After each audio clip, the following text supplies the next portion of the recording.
Say hi to Professor E. Hey. Okay. As a parent, don't you just hate it when you hear that whiny little voice about the third week of summer?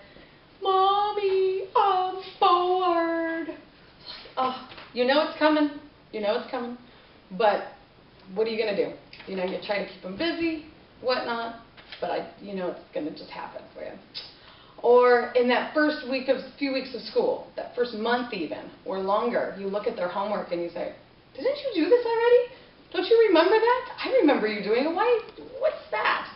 It's called learning loss, summer learning loss.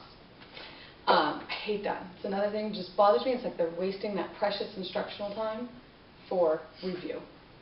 And the other thing that really bugs me is that perfect vacation you've planned, waited for patiently, and then you get there and there's thousands of other families that decided it was the perfect vacation spot too. Like, oh, but you only have that 3 months to plan that vacation, that summer vacation. So, anyway, I am Carlin Cawthon, and thank you for being here. And I am a parent and also an advocate of the year-round school calendar. And so I'm here to inspire you to also become an advocate, because our schools need our support for this year-round school calendar idea. What inspired me was that I once heard a news report at the beginning of school, or at the beginning of summer, and they were advocating summer reading programs and summer studies and whatnot. And they cited a study that had just recently been released, stating that children lose 30% of what they've learned the previous year during that 3-month summer vacation. I found this appalling. I couldn't believe that's a huge number for the amount of effort you put into helping your children with school and the effort they put into it, and then for it to be gone simply because we've got this calendar that says so. So anyway, after that, I went to my school district, to my superintendent, and approached him about, what about a year-round school calendar? I know some people that are doing that, and the parents love it, the kids love it, and why are we doing this to our children every year? And he said he didn't have the support from the teachers and the families in the district to do it, because he had brought it up before I had become a parent in the district. And I just couldn't believe that they didn't see the light on this. So we just need to be better educated about it so that we can be those advocates, so that we can get these people to be on board for our children. So I'm going to share with you today about that. So today my mission is to excite you about this year-round education, is what it's called, and so that you can go out and be an advocate as well. The year-round the most commonly used year-round education calendar is a 60-20. You have 60 days of instruction, 20 days of vacation, back and forth.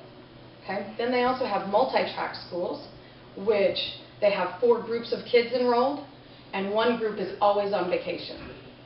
So all 4 groups aren't always there. They can accommodate 20 to 30% more kids that way. So they can, because those kids are on vacation all the time, so we can accommodate more kids. Year-round education isn't new. It's been around for decades. People have been using this. That's how we have all these studies that show what's being lost and what's being kept through the 2 different calendars. From 1988 to 1997, the number of year-round education calendars increased by 30% in that 9 years. So it's obviously still growing. That was one of the first studies that they did. And according to the California Department of Education, as of 2006, so it's a little bit of an old information, but it's what I got, they had 156 districts in California participating in year-round education. And additionally, we have 46 states that also participate with 387 districts. California is the largest participation state, followed by Hawaii and Arizona. So that was interesting. Hawaii. Of course, California has large participation. And according to the National Association of Year-Round Schools, there's 3,000 schools participating in the year-round calendar. So we're not new. It's not a new idea. We need to get it over with. Now I'm going to share with you some of the proven advantages to the year-round calendar. First, obviously, less learning loss during that summer vacation. There was a teacher quoted in a newspaper called the Courier-Journal in Louisville, Kentucky, saying that she now only needed 2 weeks to review material after vacation, instead of she had been using 4 to 6 weeks previously. So that's a big cut. And she's very happy to have that precious instructional time back to learn new things, or to teach new things. They also have less burnout with the teachers and the students. You know, they start to get a little fatigued, a little bored, a little over it, and it's time for a vacation. So they get that time off, and then they come back all nice and fresh. So that same teacher was quoted saying that everybody seemed to be happier. The newspaper article actually interviewed, I think, 3 or 4 teachers at that particular school that were very happy with it was a new calendar for them. So they were very excited about that. Which all, you know, brings that together to make that a happier learning environment, a better learning environment for everybody. And also, during those those vacations, they can offer the remedial instruction and enrichment programs all year long instead of just being in the summertime. So that, you know, just helps that education process along all year instead of waiting until the end of the year, where they're completely behind and lost. You can catch them all year. And then with the multi-tracks, we've got the 20 to 30% more accommodation. So if you have a school that's built for 750 kids, right? You've got your inner city school, 750 kids, we're going to pile in there and teach them.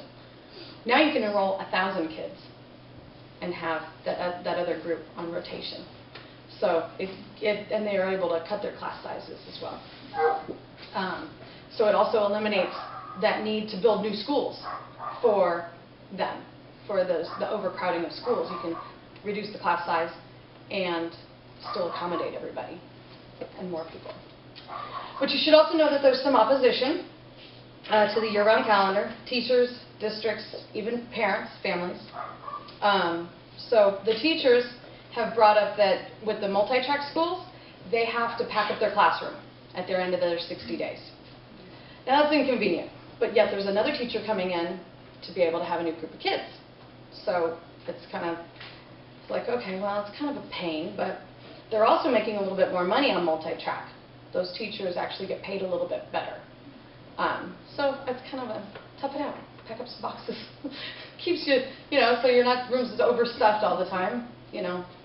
And because they have that benefit of not having the burnout and, you know, really having that better teaching experience, I think it all kind of evens out for them with that. I mean, packing up it's inconvenient, but the greater point is the education, the better education.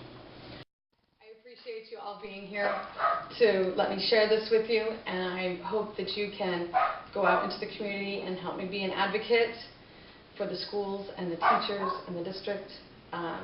Now that you know about the extreme advantages for our children for this program, and the how the evolution of the year-round calendar came about, as well as, you know, now you have some opposition answers. So thank you very much, and that's it.